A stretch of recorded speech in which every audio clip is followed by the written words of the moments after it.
एक बार बोल दीजिए शिव गुरु महाराज की जय।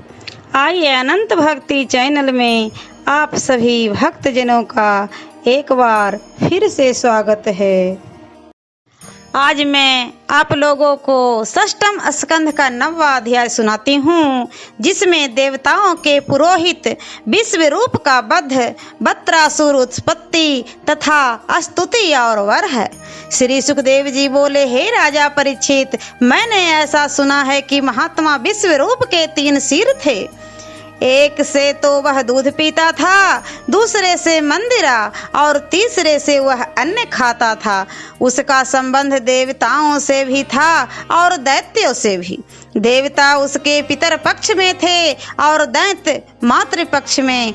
इससे वह देवता और दैत्यों दोनों को ही भाग देता था और किसी को कुछ अस्वीकार न होता था। उसका यह कर्तव्य इंद्र को अच्छा न लगता था और इससे वे देवताओं का अपमान समझते थे। इस कारण वे विश्व रूप को सर्वदा सतर्क रहा करते और एक समय तो क्रोधावेश में उन्होंने उसके सिरों को भी काट डाला।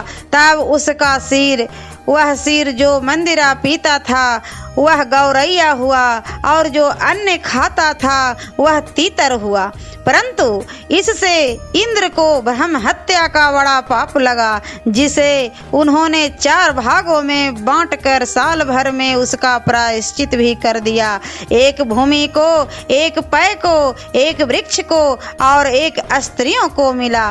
भूमि ने उसे ग्रहण करते समय यह वर मांग लिया कि मुझ में जो गड्ढा हो जावेगा वह आप ही आप भर जावेगा, और जो मैं आपके इस पाप को ग्रहण करती हूँ इससे मेरी उपजाऊ भूमि के स्थान में कहीं कहीं उसर हो जाएगा।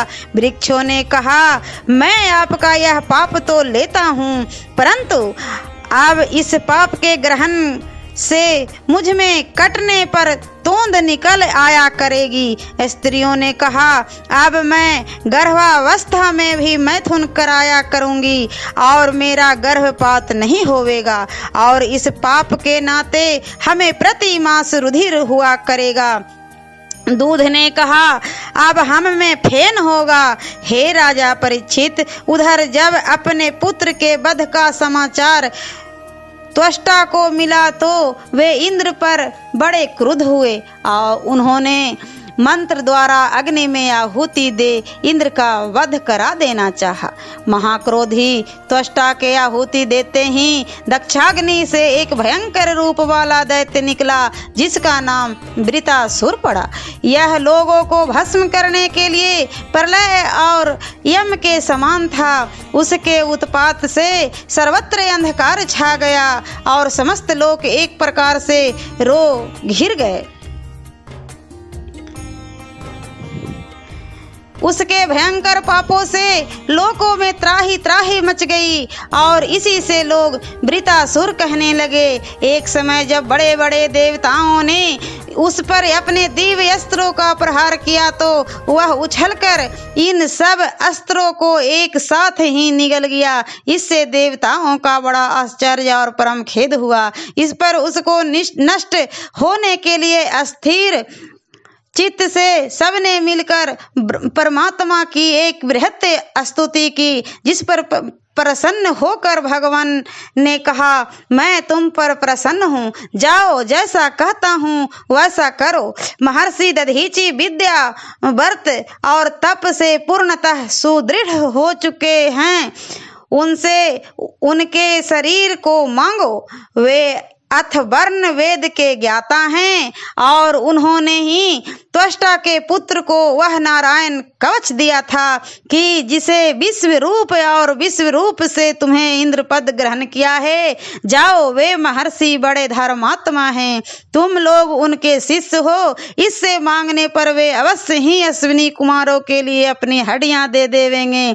जब उनकी हड्डी मांग कर लाओगे तब उसे विश्वकर्मा को देकर मैं अपने लिए एक श्रेष्ठ आयुज ब्रज तैयार कराऊंगा, जिससे मेरे द्वारा तुम लोग सर्वदा रक्षित रहोगे।